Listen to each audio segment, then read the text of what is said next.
Hey there, musical theater lovers and makers. Good evening and welcome to New York Theater Barn's New Work Series Live. I'm Joe Barros and I'm the artistic director. And I am Jen Sandler, and I am the Associate Artistic Director. Happy St. Patrick's Day, everyone. Joe, are you wearing green? I am. Not where you can see it. Oh, ooh, okay. I mean, I am not Irish. I wish I was. I get excited about this day every year. I'm literally eating Irish soda bread right now. So, serious. So, happy St. Patrick's Day. And it's the first broadcast we have done since probably, I don't know, September, where it's actually light out. That's right. Crazy, crazy. But tonight we are excited to present extras from the new musicals Anjou, the musical horror tale, and For Tonight. Anjou is a celebrated Mexican opera by Guillermo Mendez M. and Guadalupe Sandoval, with a new English translation by Javier Villalta. For Tonight is the new musical from Whitney Rhodes, Chanel Salcido, and Spencer Williams. Yes, and it's a New York Theater Barn family favorite. So welcome to the 39th. We're so close to 40. How did this happen? 39th installment of our virtual New Work series. For the past year, we have presented 82 new musicals, lifted up the work of 142 writers, and we have served over 450 writers. Oh my God. We're growing up fast, huh? Growing up fast. Where's the keys and where's the college? They grow up so fast. As always, tonight's broadcast is being simulcast to Broadway On Demand, and they have been a partner of ours since the beginning, and we love our friends at Broadway On Demand, so thank you. Yes, thank you.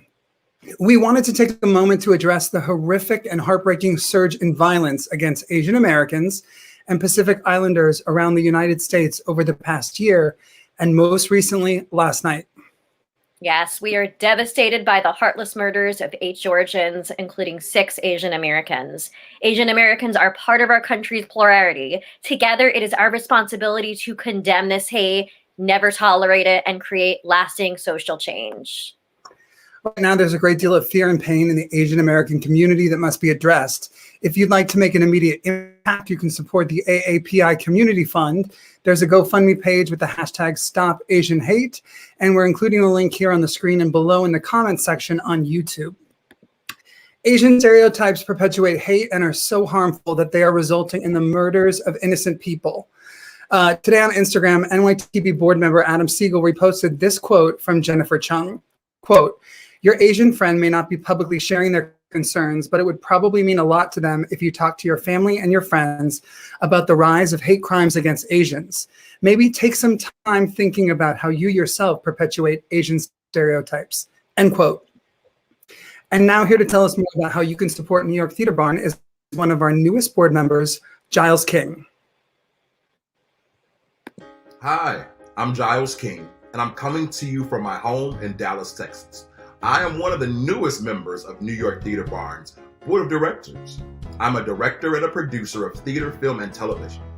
I also proudly serve as the producing executive director of DFW Black Arts. I'm a theater maker and storyteller with a mission to spotlight underrepresented communities. I'm excited to have recently joined New York Theater Barn's dynamic and exciting team. I am proud to be a part of a creative home that makes space for all artists and new groundbreaking musicals during incubation. The New York Theater Barn family is excited about tonight's original culture-shifting musicals, Anjou, the musical horror tale, and For Tonight. The company is proud to lift up the work of Guillermo Mendez M., Guadalupe Sandoval, Javier Villalta, Whitney Rhodes, Chanel Salcido, and Spencer Williams. New York Theater Barn is a 501c3 nonprofit organization, and your gift tonight is tax deductible. Thank you for supporting live theater and the development of original musicals. Enjoy the show. Thank you, Giles. We are so incredibly proud to have you on our team, and even more proud of all the work you're doing in New York and Texas and around the world. That's right. Thank you, Giles. Making a gift tonight is easy and fun. Tonight, you can quickly donate by text. That's true. You can text your donation tonight at 631-710-NYTB, 631-710, and those last 4 digits are 6982. So text your gift now. The most recent installment of our New Work series featured the new musicals On This Side of the World and The Village of Vale. Here's a clip from our presentation of Paulo K. Tirol and Noam Shapiro's On This Side of the World. Take a look.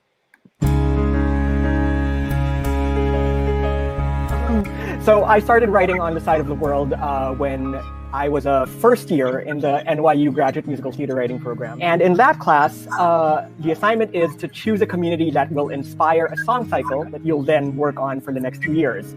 I chose Filipino immigrants in the United States because, number one, I'm one of them. Number two, I had a whole bunch of friends whose stories I could draw on to inspire other songs. And one of the forms of this household help is what's called a yaya.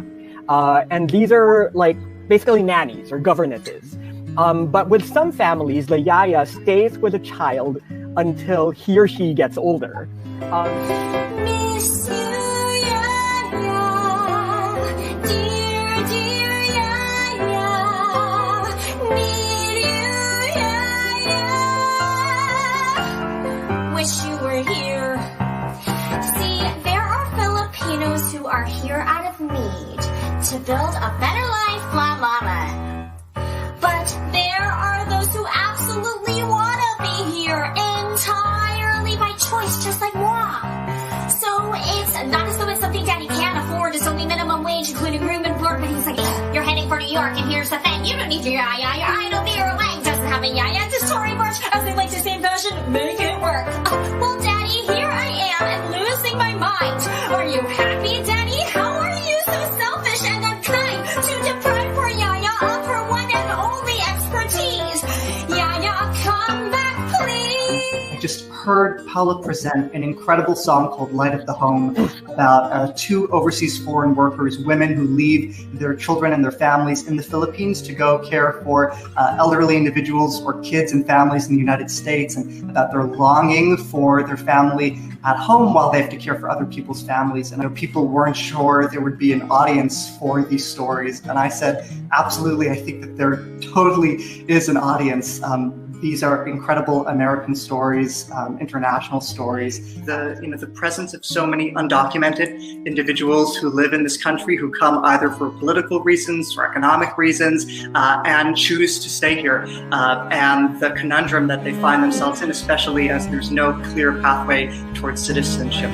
I just can't help but think somehow everyone here has figured out the secret I've kept so carefully. I see them glance my way and whisper while on the overhead TV. Folks cry deportation, folks cry legislation, go back to where you're from. Might as well accept the day will come.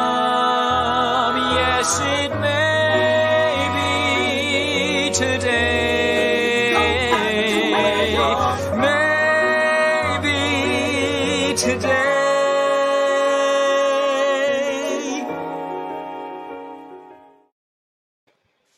Wow. The energy of 2 weeks ago is just all coming back to me now. And we need shows like this that tell stories about Asian people as people. Absolutely. And I was just so excited about the show when it launched this past year's NAMT Festival. And we almost thought we weren't going to have one. And really, this was an extraordinary moment. It was sort of like the gates of the virtual NAMT Festival opened with this beautiful, beautiful musical. And we always say limitation is creation. And this show was all about that and what you can do and what you can't do, but you make it work and you make it work better than you ever thought you could. That's right. Well, here is a clip from our other show last week. John McGrew, Jonathan Carpino, and Joseph Barca's The Village of Vale. Take a look. How can I describe it? There's just too much. Afraid for you to see the feeling deep inside of me. I'm searching for the words. I'm searching for an answer. Do we have to be alone?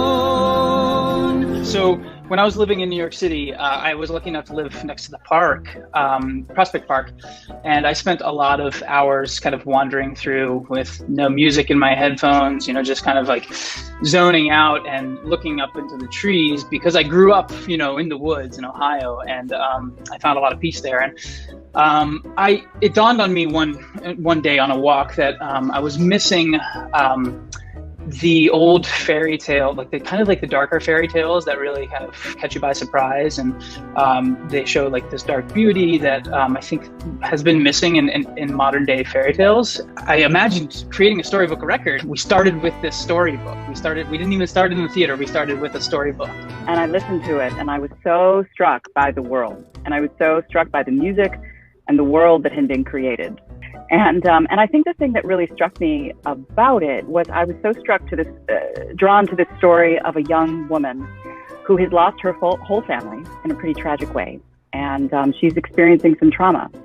And on her healing journey, she ends up meeting a group of young people who initially become her chosen adopted family.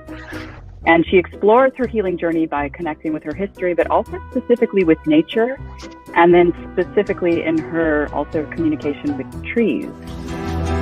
Carry on, they keep saying, carry on, this will pass.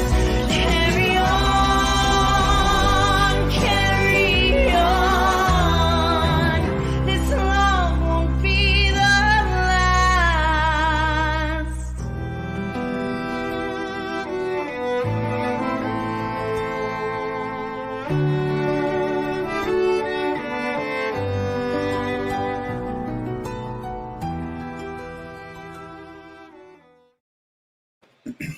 Oh my God, this show was just the opposite, and it's like haunting me still with the immersivity of it. This show, I can't wait until it's back on stage again. Yeah, it's very exciting. We're thrilled that producer Jane Dubin brought that show to us.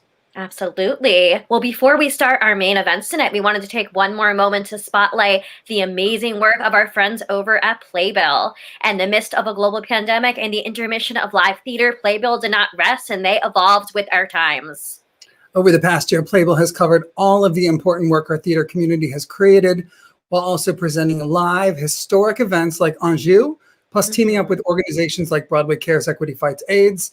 And now, here's a message from Playbill's social media manager, the extraordinary Felicia Fitzpatrick.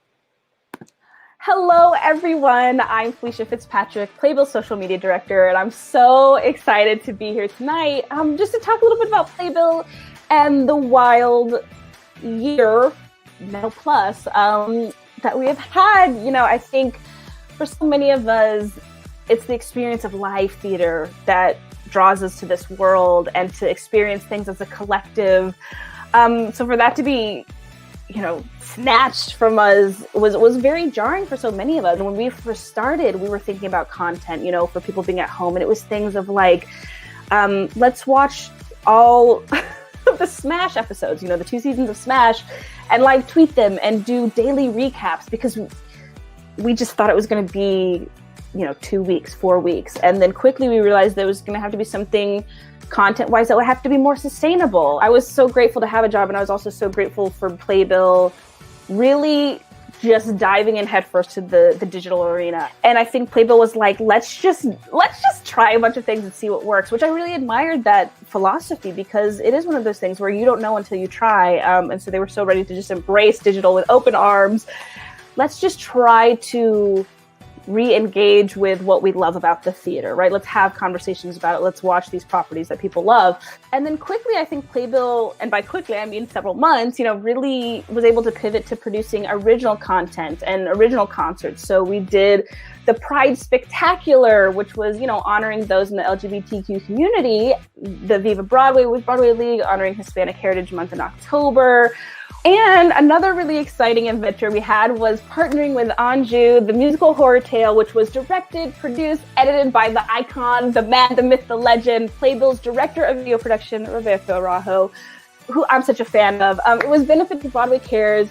It was so exciting to support his work in that way. And I am so thrilled that New York Theater Barn is going to be bringing it back so more audiences can enjoy it.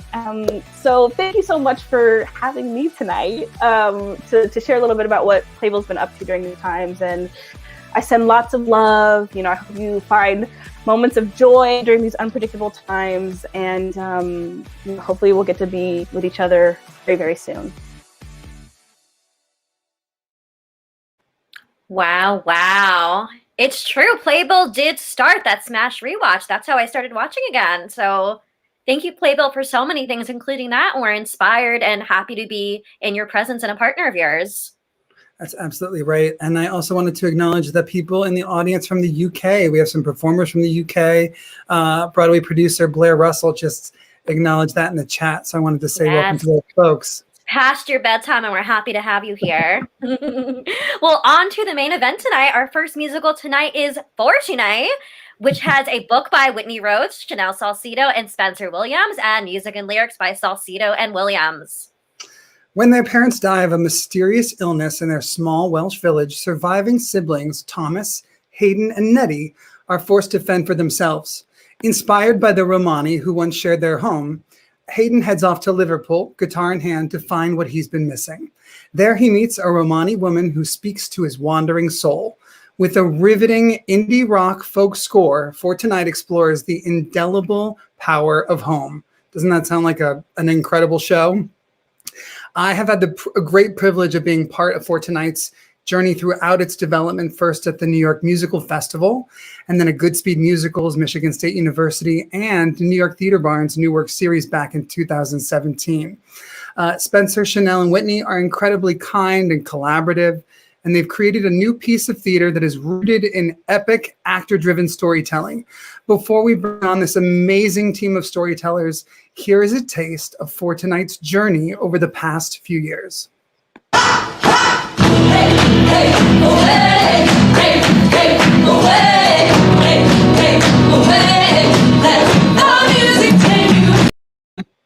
So that is actually the B-roll for the world premiere production.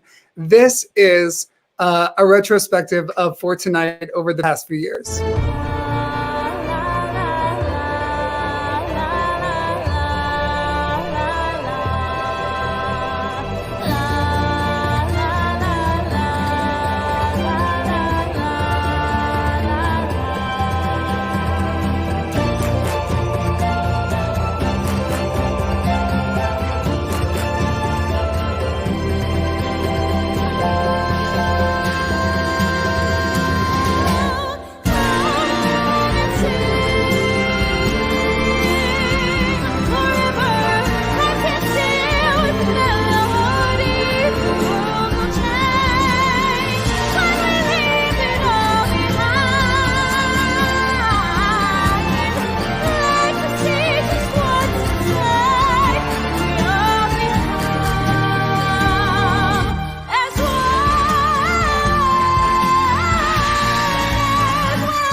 Live Yay. theater, y'all.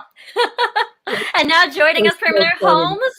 Now joining us from their homes in 3 different time zones. Crazy. It's the first time that's ever happened. Are the creative minds behind For Tonight. We have Whitney Rhodes, we have Chanel Salcedo, and we have Spencer Williams. Hello. Hey. Hi. Great. Thanks for having us. Thanks for joining us, and we can't wait to see more footage later from the world premiere production, which we saw a little clip there at the beginning and throughout the development reel. Like Jen said, it's live theater, and we just made it more live, and so that's exciting. Anyway, Whitney, you are a writer, administrator, producer, and content creator currently based in Chicago. You are also the artistic director of Underscore Theater Company, Chicago's home for new musicals. Prior to moving to Chicago, you spent a decade in the Twin Cities as a performer and arts leader, and you've also held leadership roles at Mixed Blood Theater and the Hennepin Theater Trust. Chanel, you're a composer, lyricist, and playwright who writes with the intention of creating work that you say might convince your former musical theater loathing self to embrace the power of theater.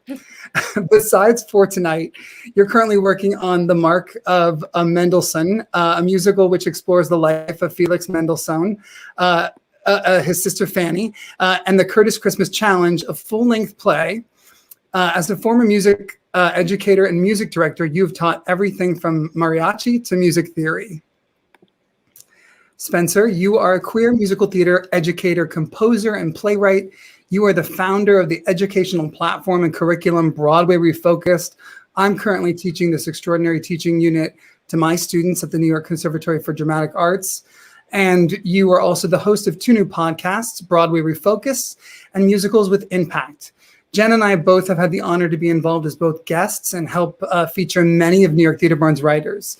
In educational theater, you've premiered Duncan Sheik's Whisper House, An Evening with Stuart Brayson, The Stories of Tonight, and you directed and produced over 30 other musicals.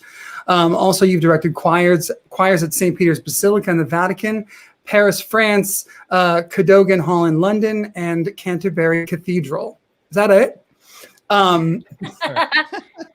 So Spencer, Chanel, and Whitney, you guys are extraordinary. What inspired you to tell a rich, dynamic, and authentic story about the collision of 2 different cultures?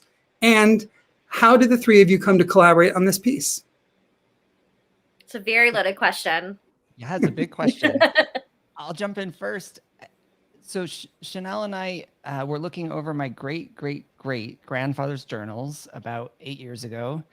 And we were trying to figure out, like, where's the show? What's the adventure here? What do we want to tell? And we realized in the first 4 paragraphs, that's where the show was, which was about him losing his parents to the cholera epidemic, to falling in love, moving away to Liverpool, and then eventually emigrating to America. But we thought, you know, it's such an interesting story of how do you get to the spot to make that big choice to move across the world, to leave your family behind, to leave your culture behind, and start completely fresh. And that to us was like, how can we figure out, and why does this person have so much courage to do that? And so that was just, it was really exciting. And then the whole piece, like you said, is about siblings. And Chanel, maybe you can tell a little bit about the sibling piece. Yeah, so in one of these 4 paragraphs in the journal, there was commentary about how this marriage between one of the leads in the play, who we've named Hayden, how his siblings were not fond of the woman that he married. And we looked a little more into the cultural ties of the woman that he actually married was not Romani, but based on the death of the parents and doing some historical research and understanding that it was likely cholera from which they died, we also learned that at the time cholera was really was something that a lot of people blamed the Romani people for. And so though we didn't know much about Spencer's third great grandfather, we thought there's a story right there. So it was inspired by these events, but the story is that we took it a step further was understanding the prejudice between Romani and Welsh people at that time. And if you want a serious, dramatic relationship between siblings, have him marry a Romani woman. So that's where that sibling conflict is based in. But in addition to that, the conflict is also based in how each of the siblings took a different path after the death of their mother. And, you know, every family deals with grief differently. Sometimes families can be torn apart through grief, and this is that story of how they are torn apart, but find a new way to navigate their familial relationships through the grief. Well, in a story that includes strong, powerful female characters, I think it's only fitting that you added another woman to your creative team along the way after you discovered that this is the story you wanted to tell. So how did Whitney join the team? Yeah, so Spencer and I met when we used to both run education programs, him in California, me in Minneapolis. And we met at the National High School Musical Theater Awards, the Jimmy Awards. and totally hit it off, became great friends, and very sincerely, we're just catching up one night. And he said, Chanel and I have started writing this musical, but I think we need a book writer. And I just said, I write sometimes.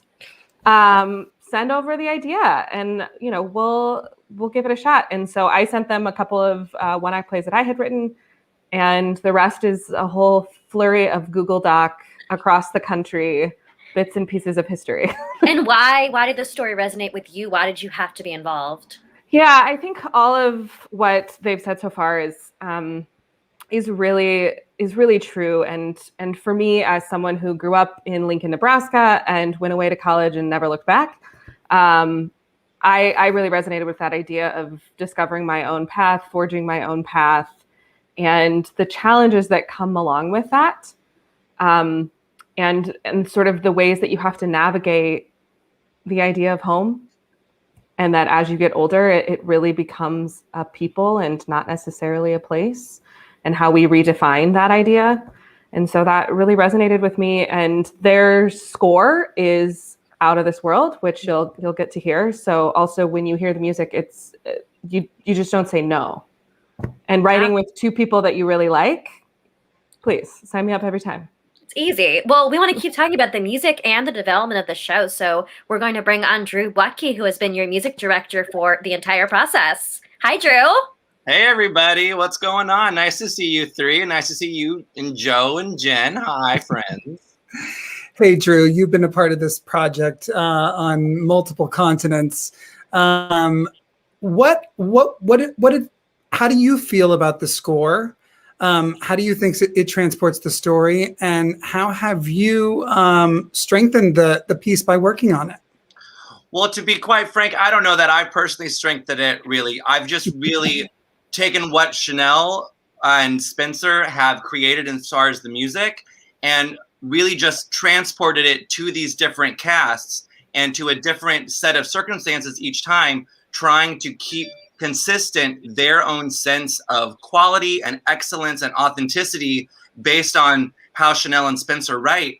And Chanel, maybe you can talk a little bit about the style that you write in and just about your own the own path that you took the show in, because that's been what's been so exciting for me, is to try to consistently carry that on based on each changing moment in the show. Yeah.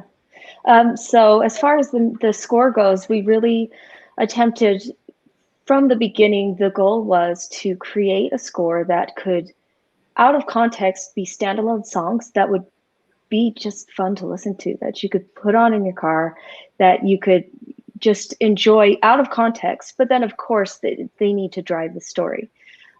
So with that thought, the music is modern in feel, and depending on the character, whether that's a group of people being the Romani or the Welsh, there are traditional elements of that music, but then we've infused more elements from rock, indie, folk, pop music, just to give that modern feel to it.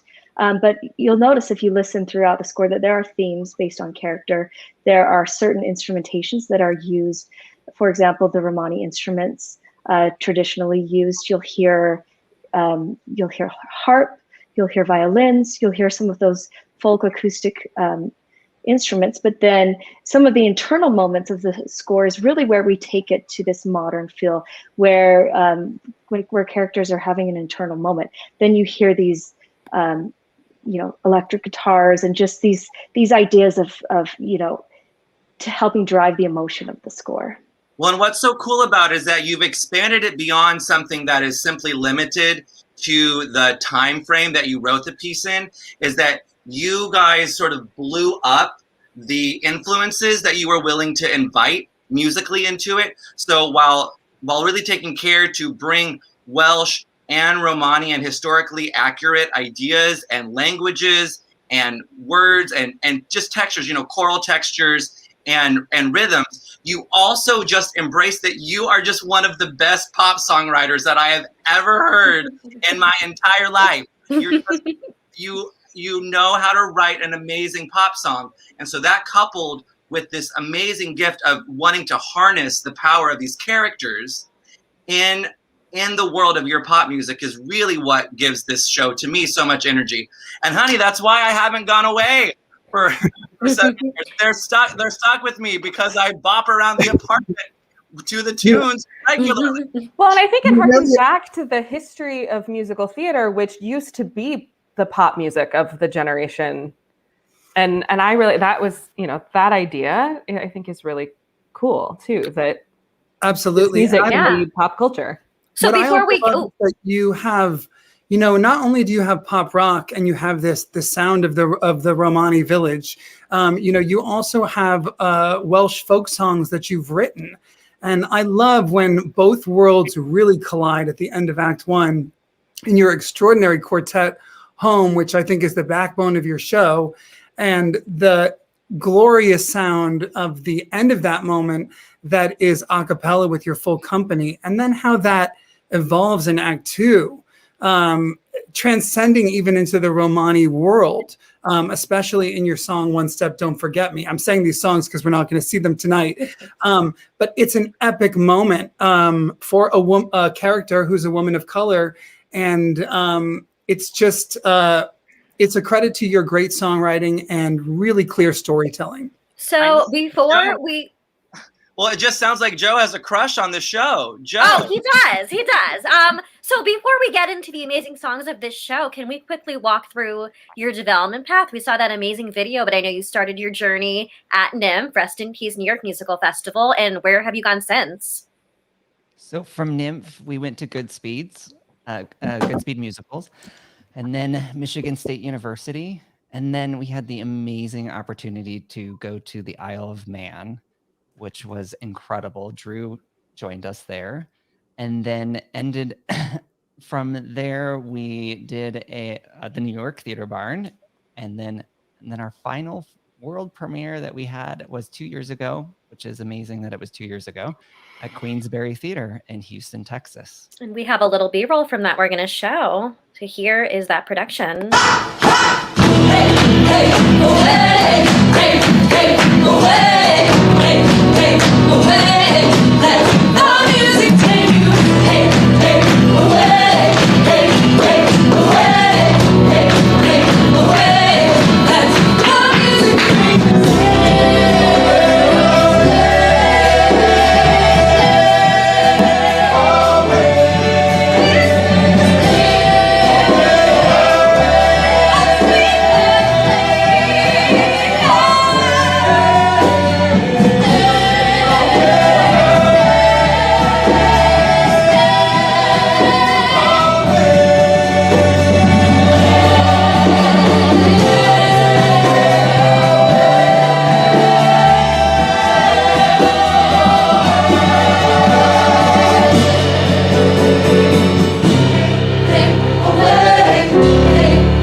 Wow. So let's hear about the songs we're going to see tonight. What is our first song?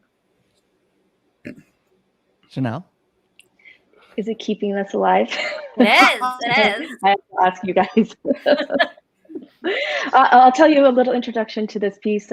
It is the dock workers in Liverpool. So it's a lot of immigrants from the UK into Liverpool. So it's largely Welsh, a Welsh ensemble, but there would also be Irish dock workers there because of the influx of Irish immigrants at the time. And it's just them kind of singing about the hardship of what it's like, just barely being able to make ends meet. And this is also infused with the story of Hayden and his friend Wynn working at the dock, where you start to see Wynn introduce that idea that this woman that Hayden's fallen in love with might not be a great idea for his family. And who is singing this song? We have Luke McCall and Simon Gordon and an ensemble of men from Wales, which is amazing. Yeah. And I think I'm so happy that they're here. And a lot of these guys are in the chat tonight up past their bedtime, like we said. So thank you to our friends in the UK. Yeah. Yay, Welsh friends. Yay. So here is Keeping Us Alive.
living, but it's keeping us alive.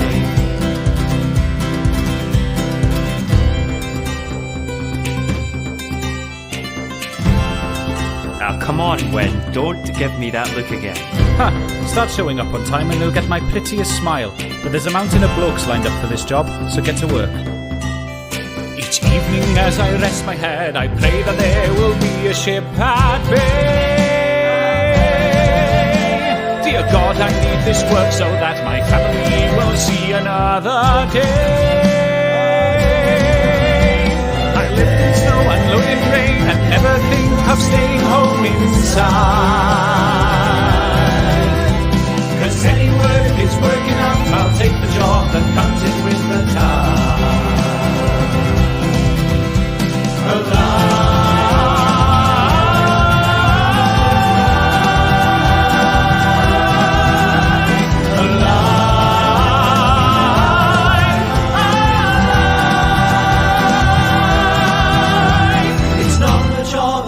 But it's keeping us alive.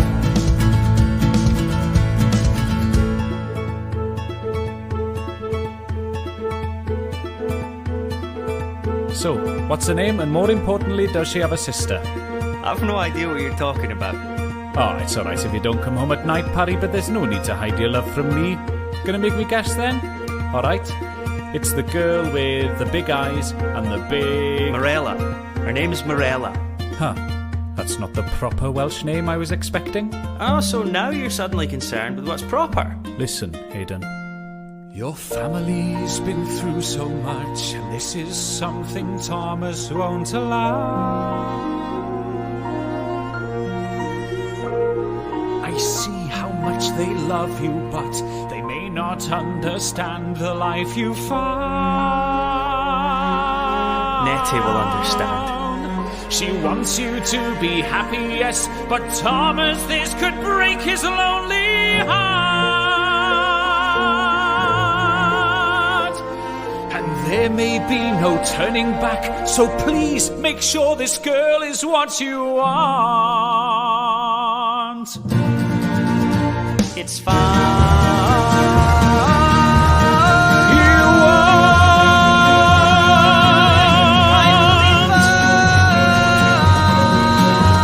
It turns out fine.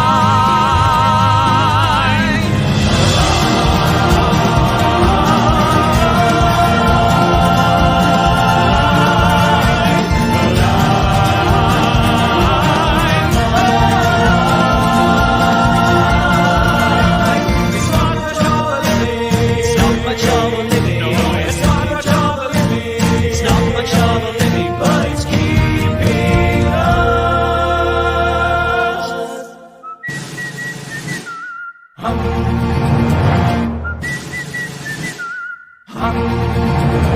It's not much of a living, but it's keeping us alive.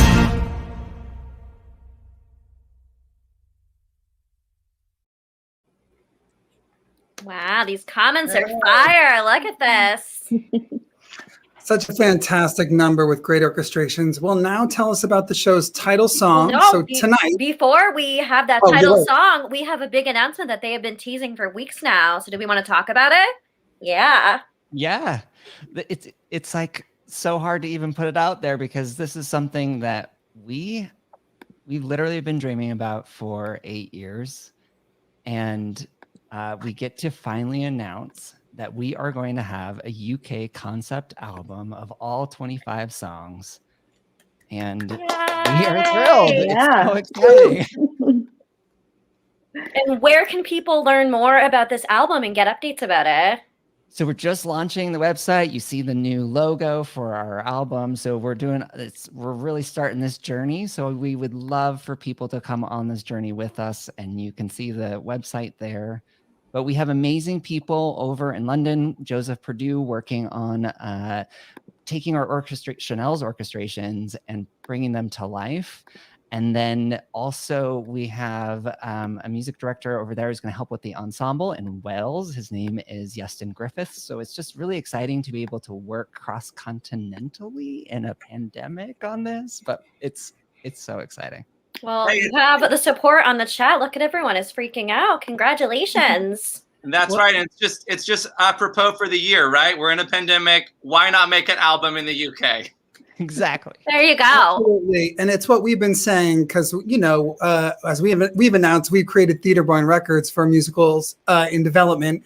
And we've just been saying that concept albums of musicals and EPs of new shows are the most lucrative ways that artists can be seen and noticed while their show is still in development. And it ultimately makes musical theater development the most accessible that it's ever been, both for audiences and artists. Absolutely. It's so true. And honestly, Chanel, your music, Spencer, your music, your guys' music deserves to be out there. Whitney, the three of you guys, the show you've created is so beautiful. And it is the music that really is driving our interest in it. So thank you for sticking with it and for getting to this wonderful announcement for us. We're just so excited about it. Absolutely. Well, in the meantime, what is our second song tonight? Well, it is title song. So tonight we're going to hear For Tonight from For Tonight. So let's set up that. So this is the uncertain love song. It's not a normal love song. It's uncertain. And we have Adam Tabalea, who was the first person who ever sang our music back in the Bay Area around our piano with us. And then Michelle Beth Herman, who starred as Morella at Goodspeed Musicals. So these two have been a gift to us. And I want to say thank you to both of them, because without them, we wouldn't be able to develop our work. So this is For Tonight. Yeah.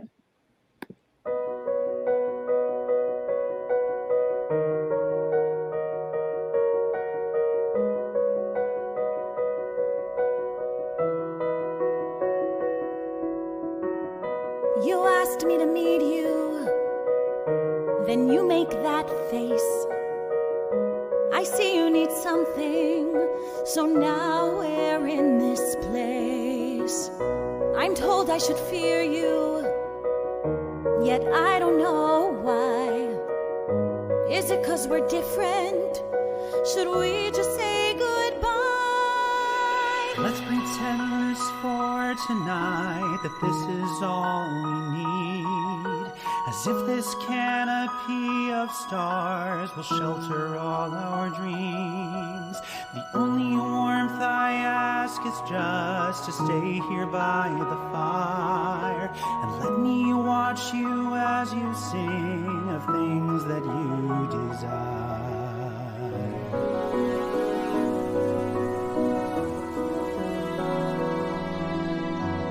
Look how every star falls in the blink of an eye. When timing means everything, we never even get a chance to try. Let's soak up this moment and notice the grand. 'Cause maybe just for this day, we'll sit here hand in hand. Let's pretend this for tonight, that this is all we need. As if this canopy of stars will shelter all our dreams.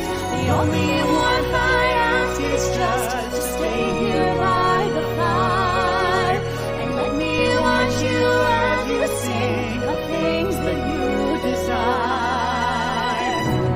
If we stop for one moment, could this mean the end? And we give in to temptation.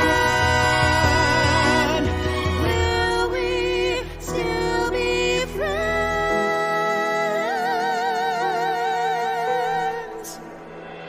Let's pretend this for tonight, that this is all we need. As if this canopy of stars will shelter all our dreams. The only warmth I ask is just to stay here by the fire, and let me watch you as you sing of things that you desire.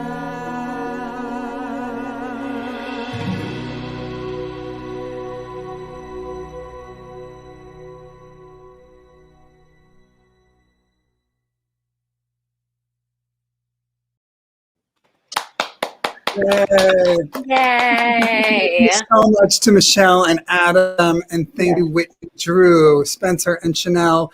You heard it here first. For tonight, we'll have a cast album, and if you'd like to be involved, fortonightmusical.com. Awesome. Thank you all so much. We can't wait. We can't wait for the album. Thank you. And Thanks, thanks, Joe. Joe Thanks, and Jen and New York Theater Barn for your continued support of the show. We Absolutely. really appreciate it. And Drew, you know, we love you. Stop.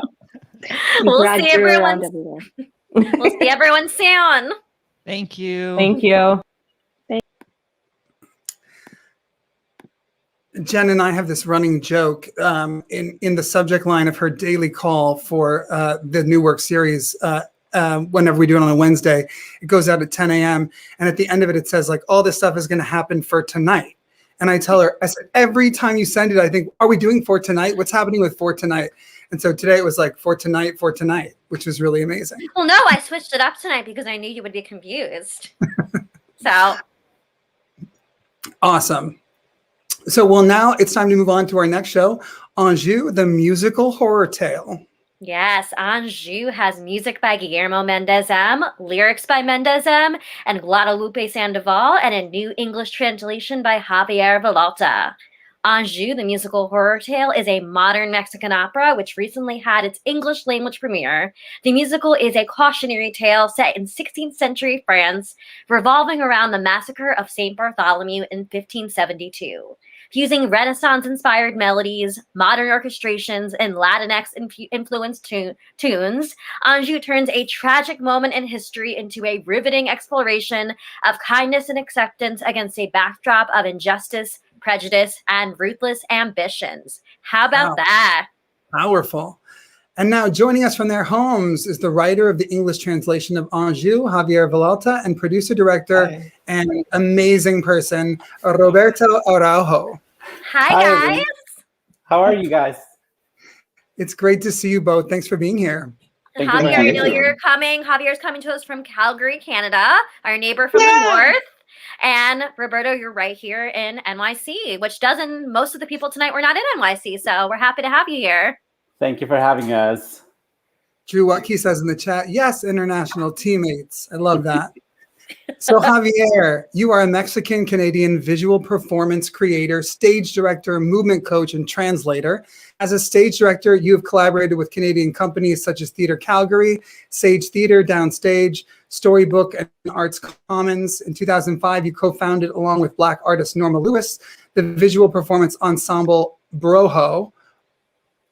I'm saying that right. I know that.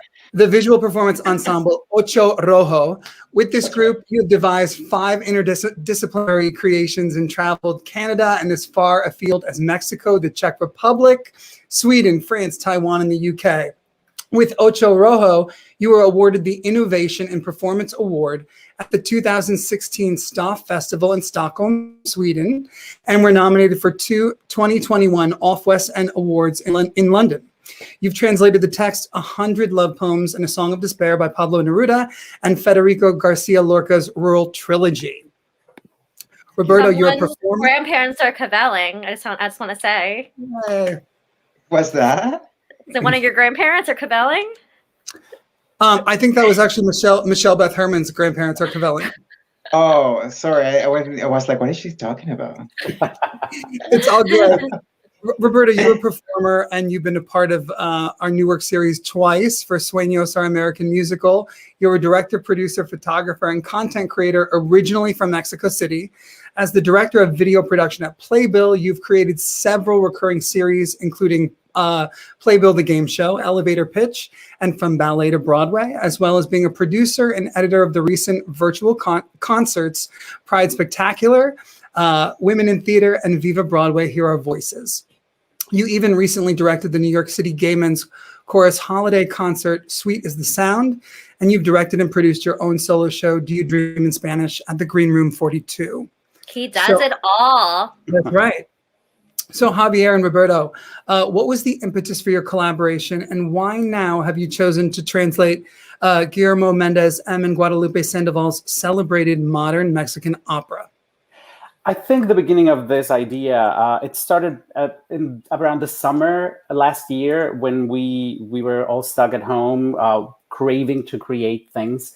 I started doing socially distant duets with friends. And one of those duets was a duet that I sang in Anjou when I did it a few years ago. So my friend Sandra Getner in Mexico City and I just did this video, very simple, straight to lens, split screen. And it got really great response online.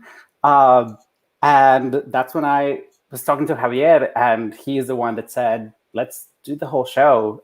And then that's when the wheels started turning. Javier, if you want to add to that. Yeah, it was just a great opportunity. I just want to add to this that this is a great opportunity, or this was a great opportunity for us to showcase a musical that was not originally written in English. It's a very, very unique thing. Like, especially hubs like Broadway or the West End that have so many musicals, New York or England, that they're mostly or uniquely English written musicals.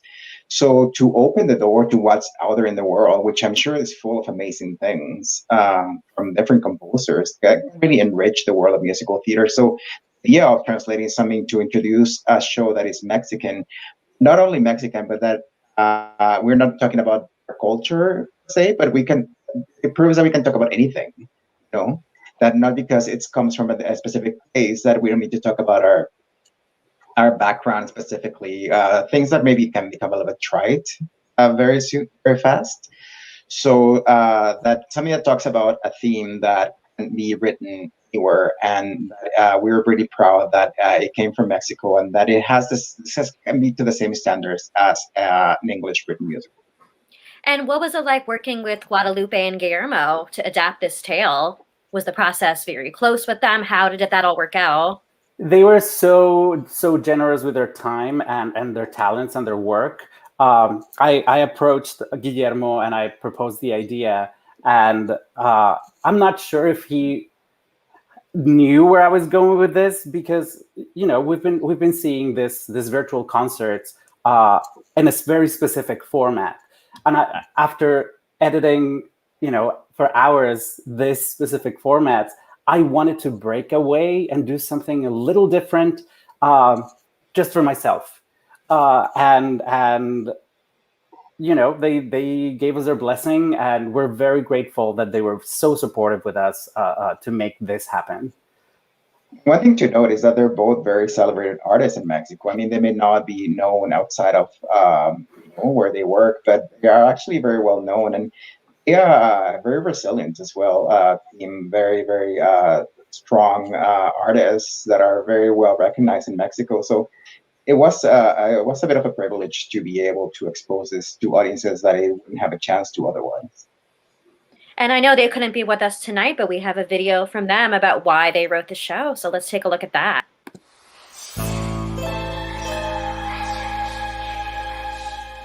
Lo que me llamó muchísimo la atención es que podía ser un retrato de pasiones humanas, pues universales, porque es lo que son las pasiones humanas, nunca caducan, no varían a pesar de las épocas y lo que vaya sucediendo en los siglos de los siglos. Los seres humanos siempre vamos a ser los mismos y las pasiones siempre van a estar intrínsecas.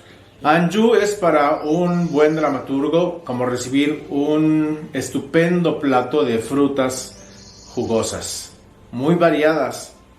Y cada fruta tiene su propio aroma, su propia consistencia, pues la mezcla de todos estos frutos te otorgan la posibilidad de expandirte en tus ideas, y más también en el terreno musical, donde cada número o cada personaje tiene su propia esencia musical, y eso es lo valioso para mí en todas las tramas, es lo que le da importancia a escribir. Todo esto me llenó de emoción el buscar esta biografía, y por eso fue que la desarrollamos con tanto cariño y con tanta sabiduría, porque sí le metimos muchísima información. Claro, de una forma dramática y que iba a llegar a cualquier lado del mundo, a cualquier persona, con cualquier idioma y de cualquier época.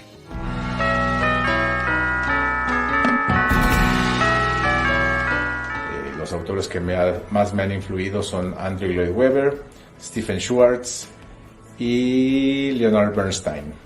Las influencias que yo tuve y que tengo hasta la fecha son por la experiencia. Tengo la experiencia de haber trabajado con los grandes productores de México. Me he dedicado la mayor parte del tiempo a la comedia musical. He tenido como maestros a mis grandes directores, productores y sobre todo los escritores de estos grandes musicales.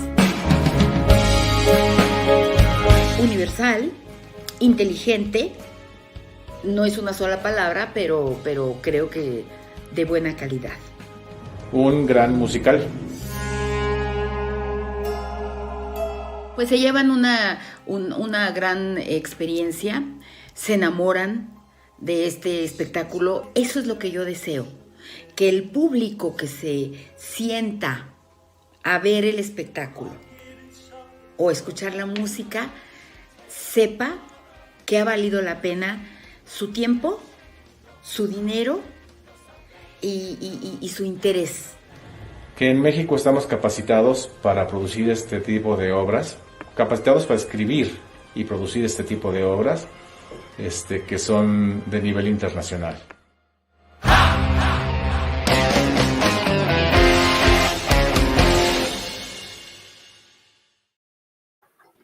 Wow. Did Guillermo say something about the show being like a fruit platter? I love that. I just love that metaphor about like Yeah. a mixture of fruits and you have to sample different fruits. And I just love how Guadalupe was saying, you know, she learned so much from her mentors and her leaders and her collaborators, and that they really helped her focus on, you know, the authenticity of her experiences to create the best art. Well, and I think they didn't set out to make the show international, and I think they're so excited about what it's become, and that's so thrilling to me. That's the testament to what amazing work they've done. Absolutely. Well, They before have, we... like, sorry, go ahead, Jen. Oh, no, you go, Javier. Oh, I was gonna say, like, both of them, they like, you know, like Guillermo was the first Joseph in Mexico City, and her, like, she's being like in Godspell with like they both come from the school from where they, like, the original Broadway productions from the 70s and 80s transferred to Mexico City. They were the first ones to do those, so they really had all the influence of like they work with the great directors and whatnot to be influenced to write something really, really special. Absolutely. And Guillermo is just blowing up on the chat. Wow. She's saying that fruits are delicious. They are. Come on. So before we get into the songs we're going to see tonight, can you tell us more about the development path of this show? Because it's such a different and exciting one that's now 30 plus years in the making, which you don't hear a lot now and is important. Yeah, that's right. So the show was first produced in Mexico in 1986 with the composers Guillermo Méndez and Lupita Sandoval in the leading roles. There was another production in 1992, and since then the show has been staged by several different theaters and school. And actually, Javier and I were in a production in our high school, which is how we came in contact with this incredible show. And we sadly don't have footage of that tonight, but if you make a donation to New York Theater Barn, we'll give it to you.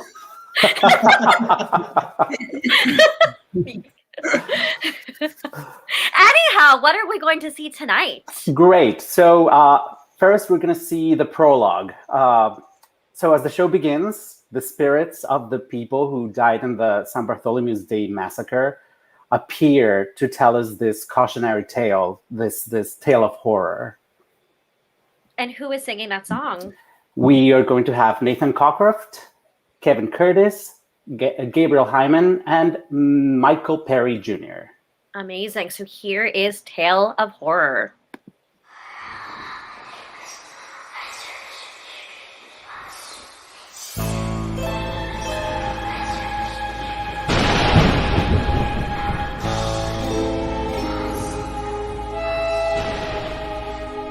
the flesh abandoned in shadows,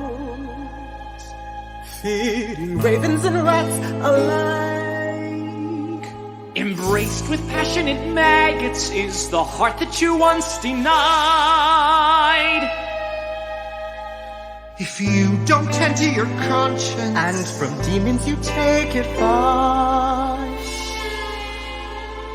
Behold the signs of our warning. Find what's shredding and slicing and tearing away at your mind. Beware the scabs of your illness, or your wounds will vomit your blood. Beware the plague in your spirit, or your bones will savor the soil. A beast which madly devours any kindness that you had known. Evade the claws of this nightmare as it's slashing and slitting and ripping away at your core. Pay attention to the lessons in this terrifying lore, which remind you of the malice gently feasting on your soul. If your spirit and your virtues have surrendered to the ghosts, it's a wretched tale of horror of a life that's smeared in gore. Corrupted characters lead us into scenes where the devil prays. Decrepit zealots and sinners facing visions of dark revenge. Observe the terrors and torment sending traitors to rotten hell. Then take a look in the mirror. Your reflection is equal to those in whom hatred prevails. History and legends in a kingdom of the past, with its monarchs and its peasants and its beggars and its knights. Agonies and treason with ambitions will collide, sending lovers and fanatics into mayhem and demise.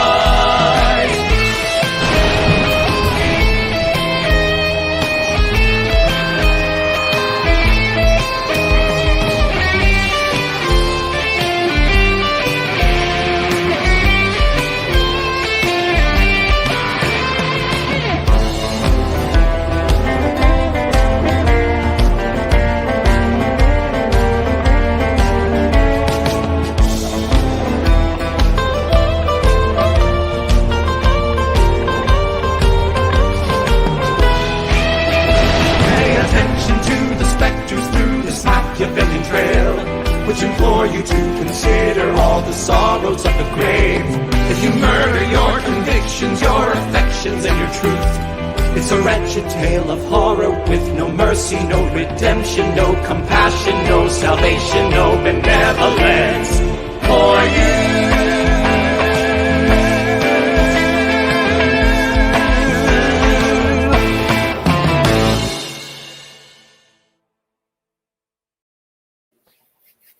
Wow. Our associate, artistic associate says, how long till Halloween? He's in a No mood kidding. now. Yeah, it's a great show for that time. Yeah.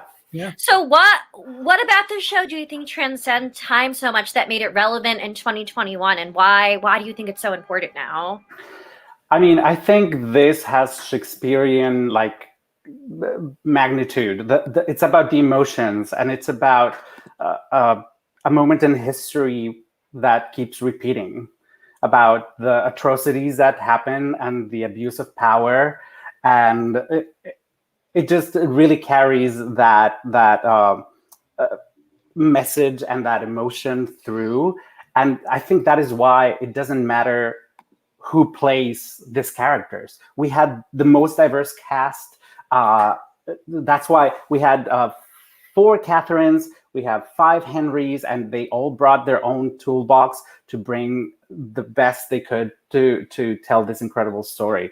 But yeah, I think it definitely transcends times when the root of the story it's the human passion, you know. And I think Guillermo says it best, the need for compassion at this very moment. We need it. We need stories like this. Absolutely. Religious intolerance and just intolerance is at the core of the show. That's how people used to impose themselves politically to get their way, just by, they kill so many people. One of the bloodiest events in history up until World War II, regarding and murdering people in the name of us, and after what lived yesterday. Just like, it's just so sad that we need to keep reminding ourselves that this is just not okay, and not just keep acting in the name of these causes. It's just so tragic, and I don't feel like it's nice to say that the show is relevant. It's just like, it's just sad that we need to keep reminding ourselves that these things happen, and until they stop happening, it is truly a tale of horror. And I know that this is a bit of an extremist word to put to describe the show, but it is a tale of horror. We're reliving it right now, and I really hope this comes to an end. Absolutely. I think we need to see ourselves in a mirror to know how to move forward. Exactly. So what is our second song tonight? Our second song. So this is Catherine's song. At this point in the show, Henry of Anjou finds out his sister Margot is getting married to his worst enemy, Arthur the Protestant knight. He's furious, and he calls on his mother, Catherine de' Medici, demanding an explanation on why she's allowing this union. And in this number, we have the wonderful Taylor Iman Jones playing Catherine de' Medici, and the incredible Jelani Remy playing Henry of Anjou. Two people I love. So here is Catherine's song.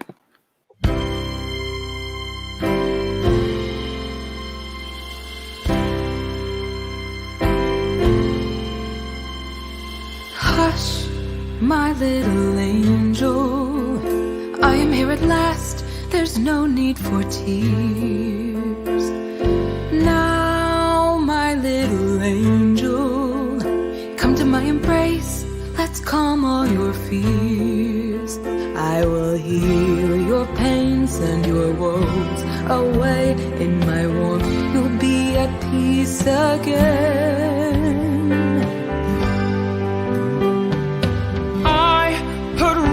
And gossip, manufactured plots I can't imagine came with your blessing. Did you grant your approval and bestow your trust upon a wedding that knows no shame? You have learned the truth, this I must attest. It's a union that is for your best.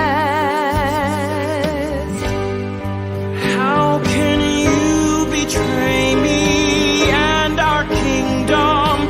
Are you blinded by his evil? We will be his final victims. Oh, I hate him, I curse him, detest him, abhor him, I loathe him.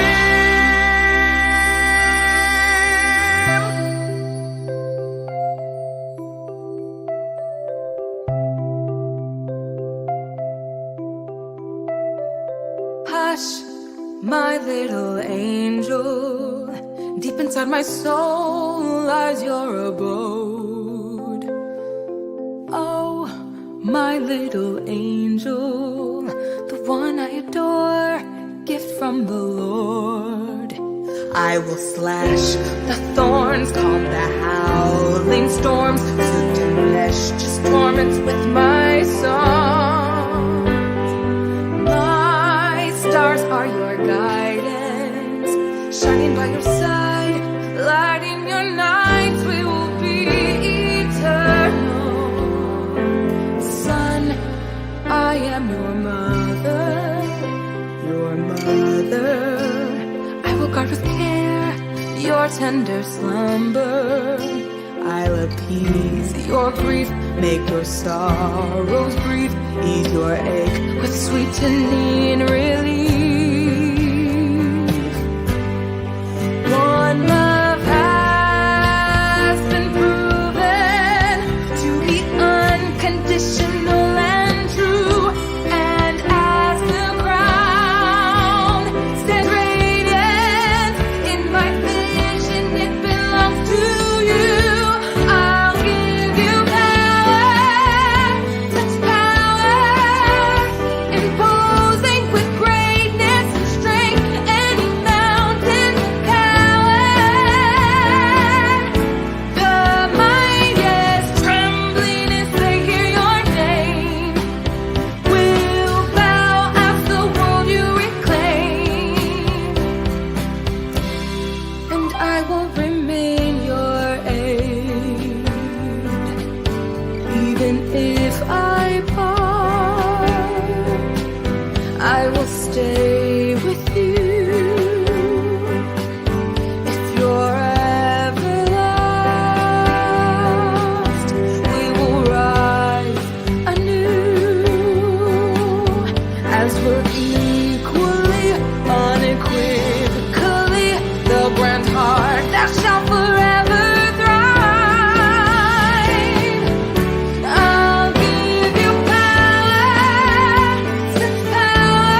Wow. For all you at home, we just watched Roberto sing the entire song, like lip syncing it backstage, and it was really great. I'm sad you missed it. How could you not? How could you not? You know? He even knew the point and the throw and everything. My mother says, future Tony voters, you saw it here first. Thanks, Mommy. Well, Very and nice of speaking you. of future Tony voters, I was saying in the chat that it would be awesome to run the show on Broadway with a cast that performs the show in English and a cast that performs the show in Spanish. Or they're the same cast and the shows are in rep. Well, I know a person that knows a person, so I'll suggest it. You know? Amazing. You have our numbers. And you know, it's such a fable and an epic tale, kind of like For Tonight. So perhaps if this was at the Music Box, For Tonight would do great at the Booth Theater. Just saying. Well, or this is fun trivia for you. So the Schoenfeld and the Broadhurst actually have exits to each other, and they're duplicates of the other.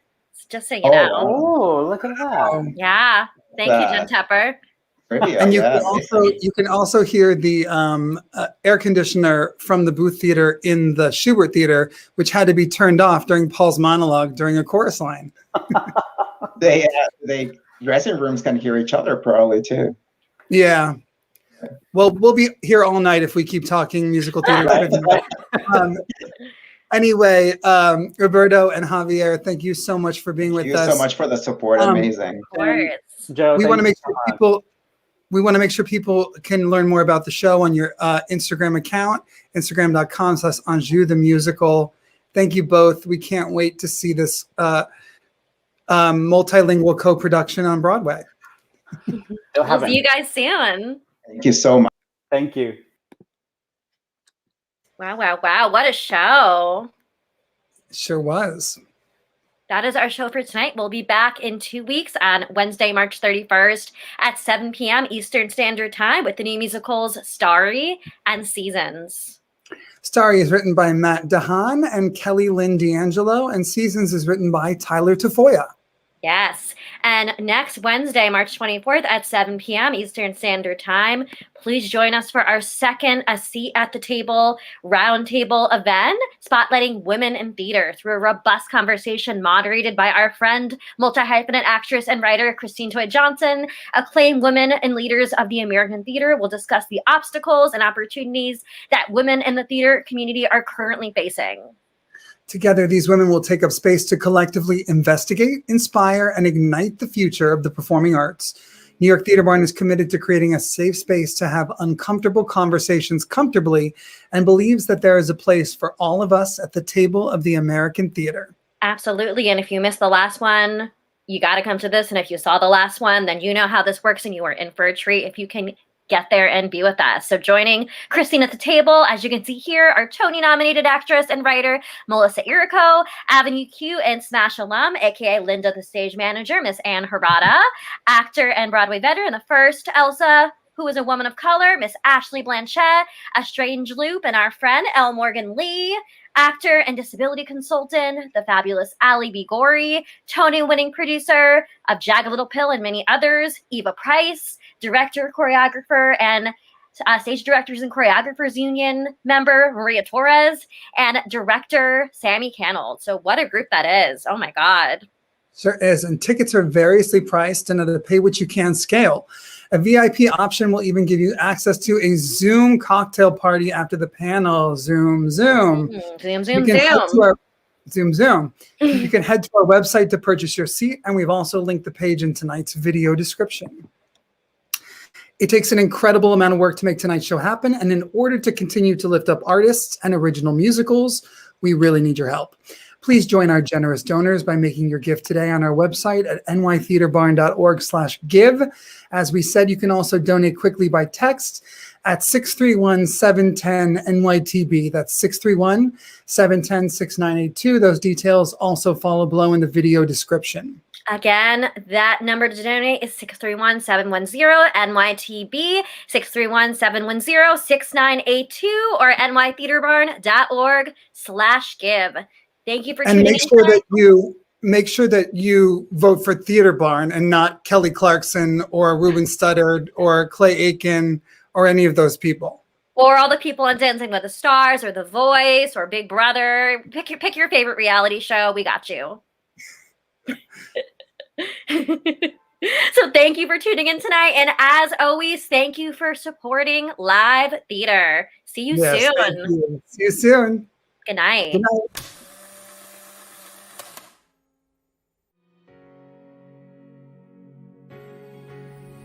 Having the support of New York Theater Barn's artistic community has been so nourishing and uplifting, especially now as our brick and mortar theaters remain on hiatus.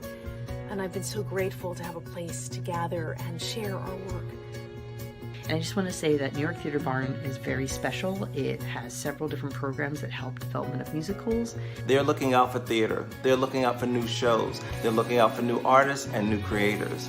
That's what we need. That without places like New York Theater Barn, people like me don't really have the opportunity to workshop our work and don't have an opportunity to make it better. So it's very important that we are all supporting organizations doing the work that New York Theater Barn is doing right now. So I hope you are very generous with giving to Theater Barn, and they've been so generous to generations now of writers. I hope you will give to them this holiday season, and I hope you have a great holiday.